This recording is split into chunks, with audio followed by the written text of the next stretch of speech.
everybody, Randy Kertz here for Bass Musician Magazine. So this time I would like to talk about differences in scale length for us bass players, for problems we may have that may occur from having to stretch too far for too long for basses that are not necessarily made for us. So my point is, I'm 6'5", I've got a really long wingspan here, as you can see, and I've been playing standard scale 34-inch scale basses for many years. And it just kind of caught up with me, oh gosh, about a year ago, where I was having some issues with shoulder, and that translated into going down into my arm and numbness in my fingers. And it wasn't something that just went away the next day after the gig or after the practice or whatever it may be.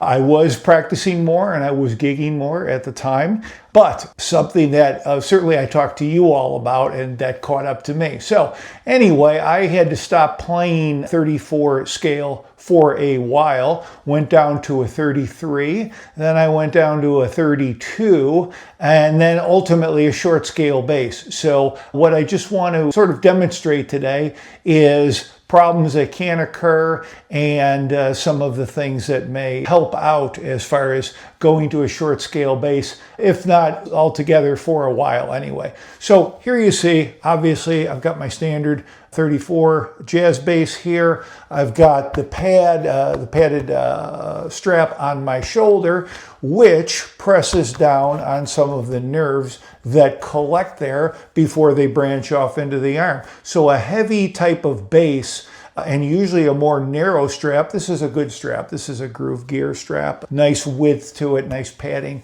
A lot of times players will have straps that won't be as good as this. They won't be as wide or as padded, let's say, qualifying my saying as good as this. And that can, again, cause pressure on these nerves that collect here that go down into your arm and cause trouble from a heavy bass being on your shoulder for long periods of time. So anyway, some of the things that we see are when one plays, you have to put your arm out significantly to play in those first couple of frets there.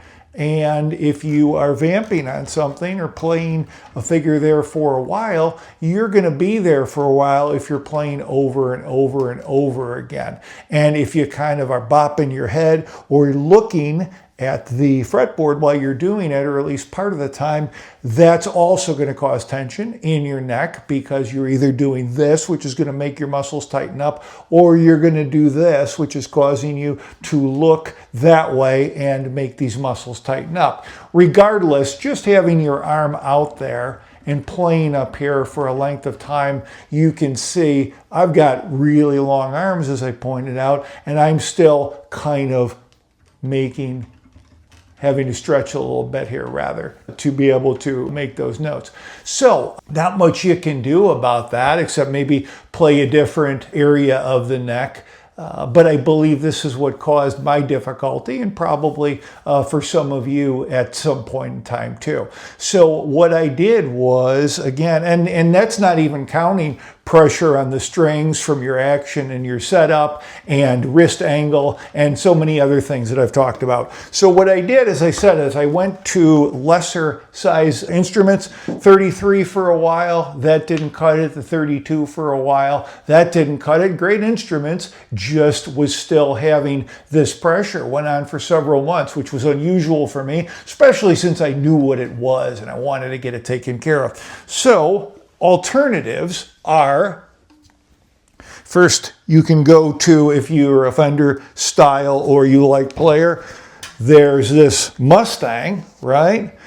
And that's a true 30. So what happens is, now I got my strap on my shoulder here and all is good, and on the instrument, and now I don't have to reach as far. You can see that I don't really have to go anywhere with my arm. Again, I've got those long arms, but I don't have to stretch out like that.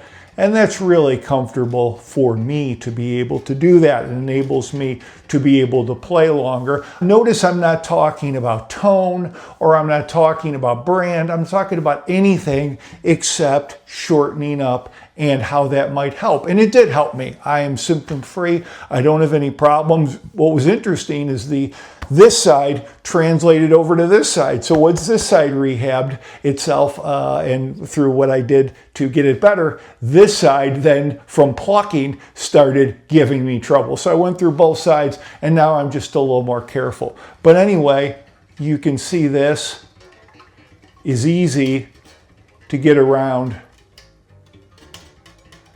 A little heavier. Another instrument that I got that I really, really am happy with is the Nordstrand Acinoyx, the Acinoyx bass, as it were, or as it is.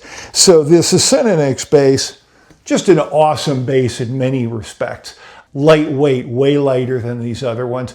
All the specs are online. There's plenty of good videos out there. But as far as from an injury prevention type perspective, if one is considering going down or having a short scale instrument in the collection, or they need to switch up for reasons like my own problems playing, this certainly is a good alternative. The scale is 30 and change. It's like 30.75 or 30.6 or something. Again, you can find all this out very easily. This isn't hard information to come by, and most of you, I'm sure, are aware of this instrument. So aside from all of the stuff that it does, again, it's not a Fender style. Actually, being lighter, it balances great, as you can see.